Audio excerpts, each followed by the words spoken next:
Hello everyone. I'm conducting the live session once again. This is a part of the live session, the final part of the live session, language testing and evaluation.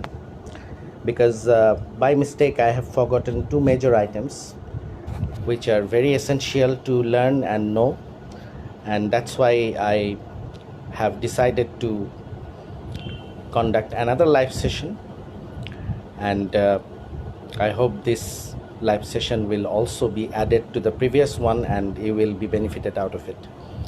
Actually, in case of language testing, I have already mentioned the major types of language tests, but by mistake I have forgotten a major type of testing to mention and describe, that is norm referenced versus criteria reference testing. It is one type of major language tests where the test scores of a language learner or a candidate is tested in case of norm reference testing, and in case of criteria reference testing there is no comparison among the test scores of candidates. Just like IELTS score, where there is no comparison among the candidates, the test scores are not compared among the learners or candidates. The scores are provided individually.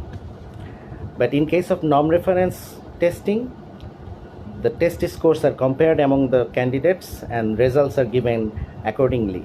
Just like first, second, third position, fourth position, the roll numbers that are provided in the school based on their performance or results.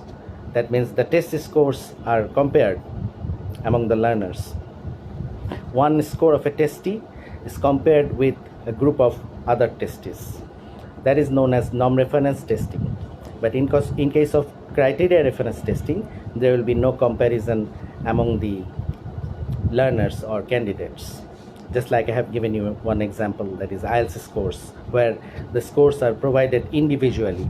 And even in case of SSC intermediate exams, also we see the similar things now happening, because the results are, the GPAs are provided individually, where no comparison is made among the learners.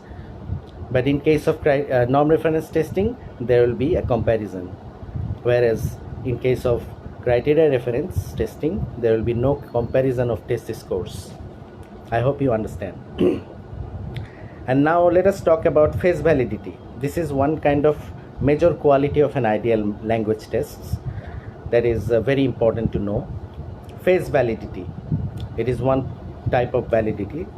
I have already mentioned different types of validity, like content validity, criteria related validity, construct validity.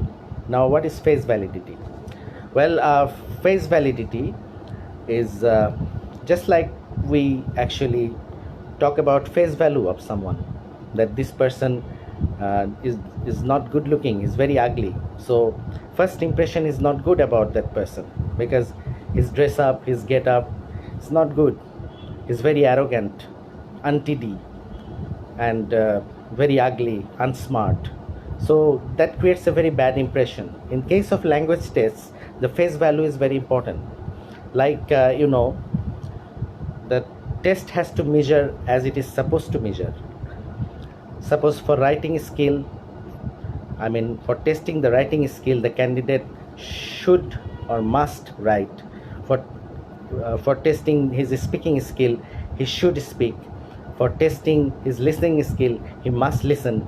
For testing his reading ability or reading skill, he must read. But if he is not doing so, that test will lack phase validity. Suppose I have already talked about indirect testing. In case of indirect testing, those tests actually lack phase validity, because one skill is tested through the accomplishment of another skill. Like for testing speaking skill, if I give a candidate pen and paper, and if I ask him or instruct him to write the phonemic transcription of words, then his speaking skill is tested through writing. So it is not actually the proper way. For a speaking skill test, he must speak. But what we are doing in this case, we have given him a pen and paper and asking him to write the phonemic transcription of words. Thereby we're actually testing his speaking skill through his writing. the phonemic transcription of words. So one skill is tested to the accomplishment of another skill, which is a bad test because it lacks face value. He is not speaking. So how is he speaking is tested? So the face value is not there. This kind of tests lacks face validity. I hope you understand. So the candidate has to perform precisely the skill that is tested. For writing, he has to write. For testing speaking, he has to speak. For testing listening, he has to listen. For testing his reading skill, he has to read. I hope you understand. So that's all. This is the final part of my previous live session, language testing and evaluation. I hope this will help you. Thank you. Good night.